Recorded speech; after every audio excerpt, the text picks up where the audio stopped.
Hey folks, Matt from artoftheimage.com. Exciting day. I have the Olympus EPL5. Had it for a few days now, been shooting with it, and I wanted to give you my first impressions. Really small little camera. In fact, that's one of the advantages over the OMD EM5.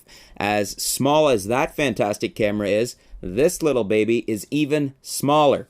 So, the build quality on this, first of all, is excellent. It's basically a small OMD EM5.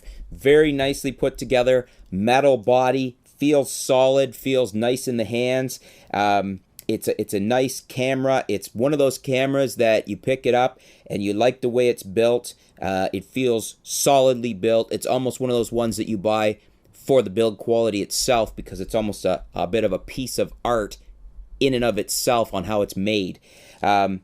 It does have a hot shoe up top, so you can use flashes. You can use, it's a standard hot shoe, so it takes any type of flash. You can use your triggers, whether they're the cheap eBay triggers or Pocket Wizards, and it works well with that. This has the same sensor and the same autofocus system in it as the very popular Olympus OMD EM5. So you're getting the same image quality, the same super fast focus, and I've been really enjoying that. One of the biggest things I like about this camera is, and this is one of the features that I kind of lean to, yes, this camera was cheaper, but I really liked the idea that you can take this and flip it up so you have a screen that you can view for self-portraits. They're fun to do with the family. If you got a bunch of you on the couch and you hold up the camera and get a fun shot of everybody, the kids can see, so they're focusing in on the camera instead of looking elsewhere because they can see themselves. And that works really good. The other thing is it maneuvers around a little more because it does have that feature. It maneuvers around a little more than the OMD EM5 does, and I really like the touch fire feature, which is also on the OMD, but it's really cool. It works really great. You focus, you see what you want, you hit the screen where you want it to focus, and it focuses and fires so fast. I'm not sure that my D7000 focuses faster than the EPL5. I think the EPL5, and this isn't a testing thing, I haven't done any stopwatch tests, it's just the shooting the camera and how it feels. It feels as fast as my D7000 for focus. Very nice, very fast focus. The little kit lens I got with it is the 1442 version 2, the Olympus, and you know, some people say it feels cheap and plasticky. It's really nice build for an inexpensive kit lens, and it seems to be plenty sharp. I've been getting pretty decent photos out of it. I have the 45mm f1.8 on the way, and I'm probably going to pick up the Panasonic 20mm f1.7 and probably get a lot of use out of those lenses, but it seems really good. Let me tell you another couple features here that were attractive to me on why I picked up the EPL5. As I said, it's got the 16 megapixel sensor. That's the same one in the Olympus OMD EM5. King of the hill for micro four thirds sensors right now. Basically, the image quality out of this thing is on par with the D7000 and any other camera that uses that sensor, such as the Sony NEX5R or NEX5N, the NEX6. Absolutely phenomenal image quality out of a micro four thirds body. The touch sensitive screen, as I mentioned, is great. 460K 3-inch LCD screen, really nice screen. Could be 920, but you know what? You don't really notice it. It's a nice screen and it seems to do the job well. It has the in-body image stabilization. It's not the 5-axis that the OMD EM5 has, but it seems to be working as well as what I've seen and what I've heard out of the OMD EM5.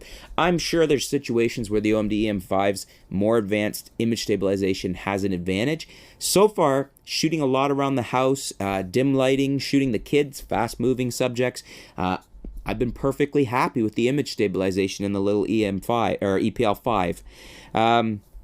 ISO 200 to 25,600. So far, I think the highest I've gone is 6,400, and it's not bad at all. It's an amazing image quality for a micro four thirds sensor. I'm very impressed. Let's see, 8 frames a second continuous shooting. It is quick. It's very fast in that regard. Bang, bang, bang, bang, bang type thing. I don't think anybody will be disappointed with the frames per second on this. The art filters, it's got 11 art filters in the body. I'm not really a big fan on this type of thing. I may end up playing around with them, but not something I'm probably going to use. What else do we have? We have the accessory ports. You can put an electronic viewfinder and EVF on this. There's a couple out from Olympus. Again, I don't know if I'm going to go that route. It was a big decision for me between the OMD EM5 and the EPL5. Did I want that the viewfinder? And I'm not really missing it. I'm actually enjoying shooting with the EPL5 using the screen, whether I'm tilting it up down by my waist and looking down like a viewfinder camera, or I'm just holding it up and shooting with it. It seems to work fine either way. So we'll see. Time will tell. Maybe I'll add the OMD later. It does do 60i movies, 1080 HD 60i, not 60p, so it is interlaced, but they're at 20 megabits per second in fine mode, so I'm interested to see how well this does movies. So far I've shot a few and it looks okay on the screen. I haven't really imported them into Premiere Pro yet and played with the footage, but I'm hoping it's decent. So anyways, folks, initial first impressions are very good. I'm very happy with the camera. I don't think it's going back. It's a nice, small, compact camera, solidly built, plenty of controls, great image quality, and as time goes on, the more I shoot with it, I will give you my thoughts on video quality and more on using the camera as I have more time with it. Anyways, folks, thanks for tuning in. Stay tuned. We'll be back with some new videos, some new articles. We'll keep you up to date with what's going on in the world of photography here at artoftheimage.com. Thanks a lot, folks.